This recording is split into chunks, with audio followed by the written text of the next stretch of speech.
కడప జిల్లాలోని బద్వేల్ మున్సిపాలిటీలో అక్రమ మట్టి తవ్వకాలు రోజురోజుకు పెరిగిపోతున్నాయి. గత 2 రోజులుగా బైనపల్లి చెరువులోంచి పట్టపగలే మట్టిని అక్రమంగా తవ్వి పక్కనే ఉన్న వెంచర్లోకి తరలించారు. స్థానికులు గమనించిన తరువాత మట్టి మాఫియా పగలిపూట తవ్వకాన్ని ఆపేసి అర్ధరాత్రుల్లో మట్టిని తరలించడం కొనసాగించింది. మట్టి తవ్వకం జరిగిన ప్రాంతంలో 10 మీటర్ల లోతు గుంటలు ఏర్పడ్డాయి. ఈ గుంతల్లో వర్షపు నీరు చేరితే అవి కనిపించకపోయి ప్రమాదవశాత్తు గుంతలో గతంలో మాదిరిగానే ఎంతోమంది ప్రాణాలు కోల్పోయే అవకాశం ఉందని స్థానికులు చెప్తున్నారు.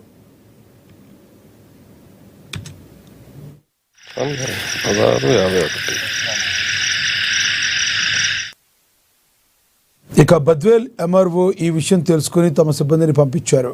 అక్రమంగా మట్టి తోలుతున్న ఒక జేసీబీని 3 ట్రాక్టర్లు సీజ్ చేశారు.